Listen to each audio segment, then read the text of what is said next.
Listo, Andrea, si quieres, empezamos a compartir porque, bueno, a presentar porque en Facebook no me deja. Ok, maestra, está bien. Bueno, comenzamos. El, Mi tema es acerca de las plantas parásitas, qué son, cómo se ven y su importancia.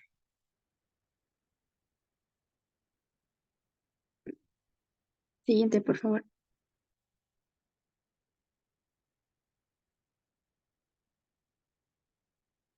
Bueno, para comenzar, podemos definir que una planta parásita es aquella que va a depender completamente o parcialmente de otra planta para poder subsistir. Estas plantas, para poder vivir, tienen una raíz modificada, que es la que les ayuda a penetrar en los tejidos de otras plantas. Principalmente esto se da en árboles, con el fin de obtener nutrientes, agua y compuestos orgánicos. Esto perjudica a la planta de la cual van a vivir, ya que le ocasiona debilidad, lo que posteriormente hace que otras plagas, ahora de insectos, infecten a la planta.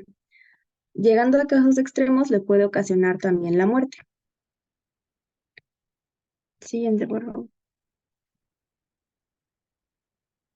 Dentro de las características que abordan, algo que hay que destacar es que se estima que en el mundo existen 4.750 especies, de las cuales 411 habitan en México, y dentro de las características que poseen, pues muchas de estas tienen apariencia variada. Habrá desde hierbas muy pequeñas hasta arbustos o árboles, y muchas de estas van a carecer de hojas. Como se puede ver en las imágenes, las flores van a ser desde muy grandes y muy vistosas a flores muy pequeñas. Y esto es lo que hace que no todas se encuentren en un solo grupo. Siguiente, por favor.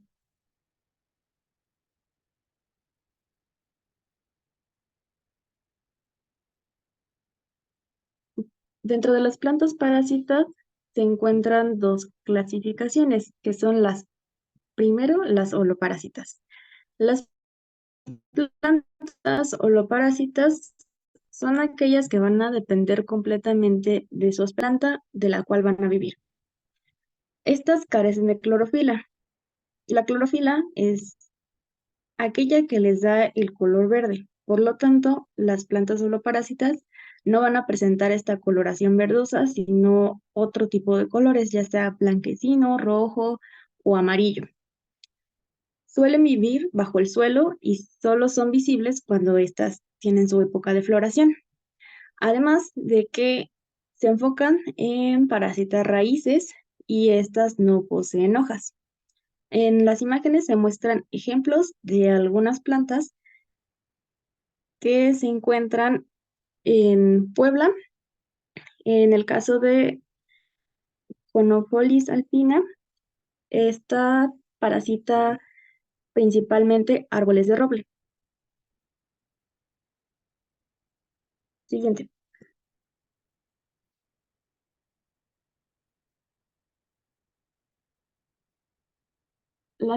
El segundo tipo de plantas que habitan es hemiparásitas. Las hemiparásitas se diferencian porque estas no van a depender totalmente del hospedero, ya que sí pueden generar sus nutrientes, y estas tienen un color verdoso, ya que estas tienen clorofila.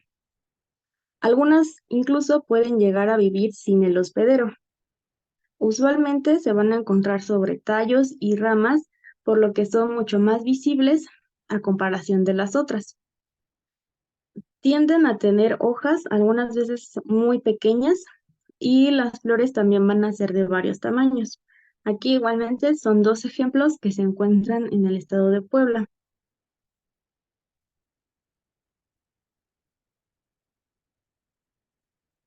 Siguiente, por favor. Cuando hablamos de las plantas parasitarias, hemos de pensar si son beneficiosas o si son perjudiciales para tanto para nosotros como para las plantas en sí. Las plantas parasitarias sí provocan deformaciones tanto en los tallos como en las ramas. También provocan que haya una reducción y caída de estructuras, así como puede limitar el acceso de la luz del sol. También esto puede sonar que es demasiado y que sí va a terminar matando a más especies, pero no es del todo así, sino que esto que hacen también puede ayudar a que haya un equilibrio en el ecosistema para que otras especies que no son tan dominantes puedan esparcirse y haya una mayor diversidad de especies. Además de que también ayuda como alimento algunas de estas plantas por sus frutos a varios animales, así como son muchos polinizadores las que las utilizan para ir esparciéndolas.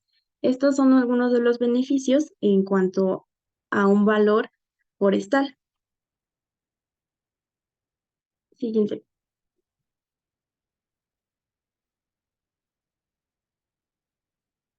En el mapa que está en la presentación se pueden ver algunas zonas de nuestro país donde hay un nivel de riesgo alto en cuanto a la presencia de plantas parásitas. Este mapa se hizo con la finalidad de mostrar cómo es que las plantas parásitas se encuentran, en qué zonas se encuentran y qué riesgo hay en cuanto a lo forestal. Se planteó así porque hay diferentes plantas, en especial encinos, pinos, bosques, donde se les atribuye que están afectando demasiado. Más que nada, esto se hace cuando son áreas naturales protegidas para que haya un control de estas plagas. Entonces, las zonas que tienen un alto nivel son las que se les pone cierto control para que no se expandan las plagas y tampoco haya una disminución de especies importantes. Es algo que se toma más que nada en trabajos de cuestión forestal. Siguiente.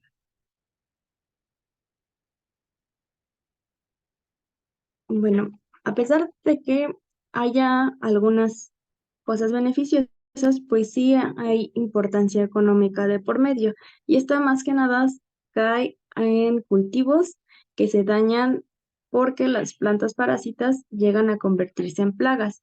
Estas pueden infectar a plantaciones de cacao, de cítricos, algunos granos y cereales, también cultivos como manzanas, leguminosas, y es donde se le da mayor vista, ya que tal vez no afectan de manera importante en los ecosistemas porque ayuda a que haya control, pero cuando se trata ya de cultivos se vuelve un problema muy grave porque estamos desperdiciando muchos de los cultivos, ya que al infectarse por completo dañan la estructura de la planta, lo que prácticamente se vuelve inutilizable y se tiene que desechar toda esa cosecha.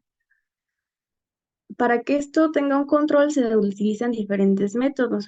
En este caso se va a utilizar ya sea sustancias químicas, orgánicas, va a haber un control también biológico, se van a rotar los cultivos y también va a haber la remoción de cultivos afectados. Esto no siempre es una buena alternativa, ya que aunque se remueva la parte que se cree más afectada, a veces quedan pequeñas partes aún de la planta parásita y puede volver a rebrotar. Entonces, se utiliza más que nada terminar de quitar la planta de raíz y volver a colocar un cultivo nuevo. Siguiente.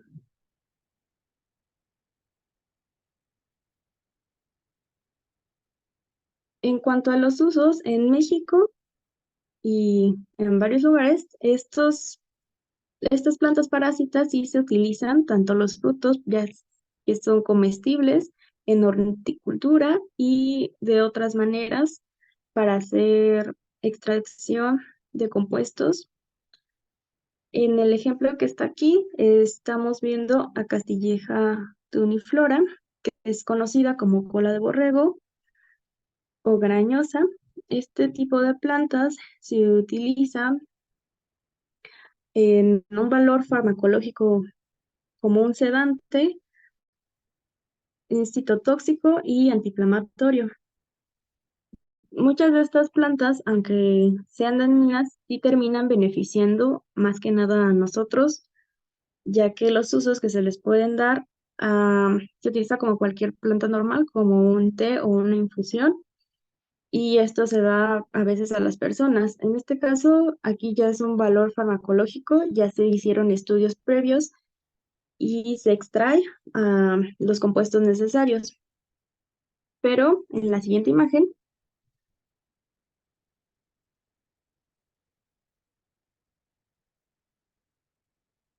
ya podemos ver que en este caso hablamos de Itacanthus, que esta planta se le conoce como cabellera, pilla, en diferentes estados de la República, como va desde Puebla, Oaxaca, y en este caso Quintana Roo, se le utiliza de diferentes maneras. En Oaxaca o en Puebla se le puede utilizar como una planta antiabortiva o para la esterilidad.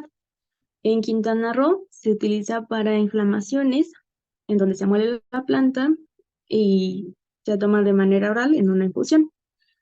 Puede ser también útil para heridas, inclusive puede desinfectar, además de que se le atribuyen diferentes beneficios, aunque para ya un estudio ya más concentrado no se utiliza para tantas cosas, sino simplemente como un, in- un antiinflamatorio.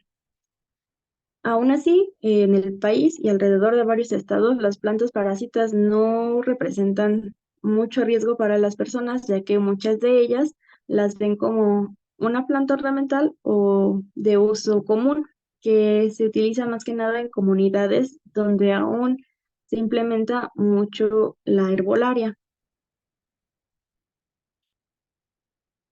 Ujú. Siguiente.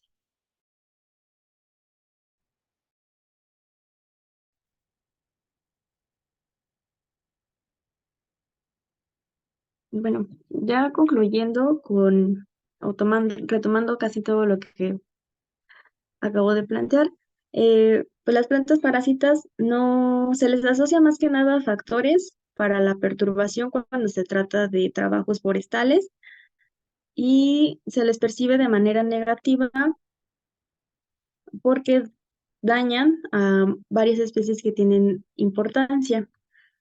Pero aún así, desde otro punto de vista ya ecosistémico, pues sí van a aportar beneficios porque van a haber un aumento de diversidad y abundancia tanto de especies vegetales como de especies animales, ya que va a permitir que polinizadores o otros animales puedan alimentarse y va a ayudar a la propagación.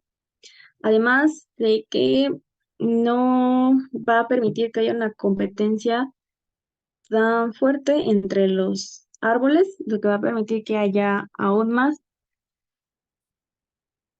y solamente tendría o sería contraproducente en cuanto a los cultivos, porque bien se puede utilizar para muchos fines en cuanto a lo medicinal y a lo farmacológico, ya que hay recientes estudios donde se ha utilizado varias de estas plantas para extraer compuestos que ayuden a hacer algunos medicamentos.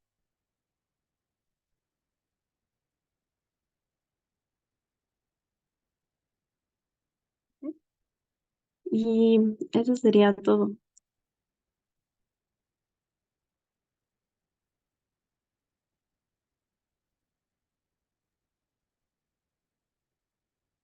Muchas gracias, Andy.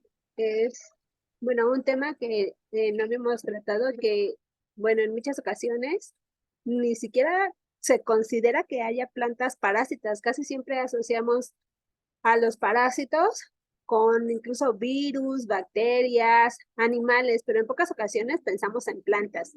Entonces, bueno, pues muchas gracias por traernos este tema tan interesante. No sé si alguien de los aquí presentes quiera hacer alguna pregunta. Bueno, ya está Ari. Y menciona que tiene una pregunta. Una planta antiabortiva, ¿qué es? Déjame ver bien. ¿Qué es o qué produce en el cuerpo?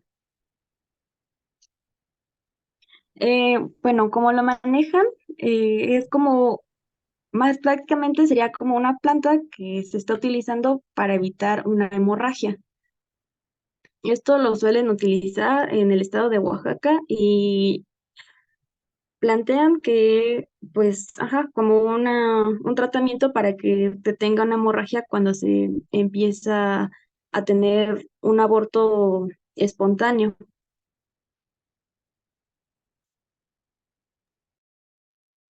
Entonces, muy probablemente, bueno, además de que tiene estas propiedades para evitar hemorragias, probablemente también tiene varias hormonas que lo que hacen es promover que el embrión o el feto que se están tratando de liberar se retengan. Entonces, las plantas tienen una gran cantidad de compuestos y que en muchas ocasiones todavía ni se conocen. No sé si quieres agregar algo más, Andy. Aquí Norberto, muy bonita presentación. Mencionaste una planta que se usan en aspectos de medicina y dijiste que es citotóxica. ¿Qué significa citotóxico o citotóxica? En este caso se refiere a que elimina sustancias, bueno, no sustancias, perdón, que elimina células, en este caso las cancerosas. O sea, sí, impide que las células cancerosas se dividan y crezcan. Muy bien, entonces cito es de célula y tóxico, pues que causa algún daño, generalmente la muerte por concentraciones elevadas tal vez de alguna sustancia, entonces es causa la muerte de células. Entonces, muy bien, Andy. ¿Alguna otra?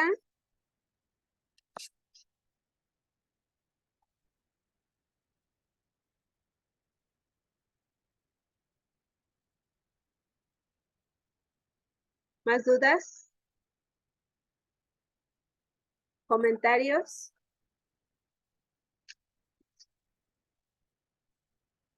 Bueno, a mí me llama la atención de algunas plantas que son parásitas, como por ejemplo el muérdago, que mencionas que pues las plantas parásitas proporcionan mayor diversidad. Y en ocasiones sí proporcionan mayor diversidad. Y también en muchas ocasiones pensamos que las plantas o todos los parásitos es lo peor que le puede causar a la humanidad y a la diversidad en general. Sin embargo, los parásitos, hablando de todos los grupos, generalmente van a promover que los individuos más resistentes sobrevivan y digamos que son también controladores de ciertas poblaciones. Es decir, que al haber o al existir parásitos, pues otras plantas no proliferan o no se esparcen, digamos, de manera enorme. Sin embargo, hablando, por ejemplo, del muérdago, es una planta parásita que está causando estragos graves, creo que en gran parte del país, hablando en bosque, en selva, en matorral. ¿Qué nos puedes comentar al respecto? Pues sí, de hecho el muérdago sería una de las plantas que no es tan beneficiosa porque sí afecta. Incluso hay muérdago que vive o que tiene que crecer solamente en otro muérdago. Entonces eso es otro tema donde el muérdago incluso afecta al mismo muérdago. Hay muchas especies de muérdago que terminan siendo más daño que nada. Creo que solamente dos, si mal no recuerdo, especies son las que no son las que afectan tanto, más las otras sí, y de hecho hay varios trabajos donde ya se está investigando cómo se puede hacer para parar eh, la plaga que se está dando en varias situaciones de bosques o selvas, ya que este sí como que se enraiza demasiado en la planta y definitivamente llega a matarla. No hay como un retorno de que solamente se le quita una parte y ya no vuelve a crecer, sino que tendría que quitarse la planta completamente para que se pueda eliminar esa muérdago. Esto es bastante interesante. ¿Qué te parece si nos compartes otra plática? Si pudiera ser en esta semana, de acuerdo a tus tiempos, sería excelente. Esto o la Ok. próxima. ¿Esto por qué? Porque generalmente el muérdago se menciona como una planta bonita y que en muchos países, principalmente que son más del norte del planeta, se considera como que es incluso una planta de buena suerte y que hasta una planta casi del amor y no sé qué tantas cosas, y que se le atribuyen, pues sí, muchos beneficios. Sin embargo, esta planta es una planta exótica e invasiva en nuestro país y realmente no es tan benéfica en México. Entonces, sí me gustaría que nos hablaras de ella y bueno, pues de paso, este tema tan interesante de las plantas exóticas e invasoras. Entonces, ¿qué te parece, Andy? Sí, está bien. Muy bien. Bueno, pues te agradecemos mucho, les agradecemos mucho a todos los que se conectaron, sus comentarios, muy bonita plática, muy buena charla, sus preguntas y bueno, pues síganos, estaremos presentando varias charlas durante el transcurso de esta y la próxima semana. Muchas gracias a todos, muchas gracias y felicidades, Andy. Muchas gracias.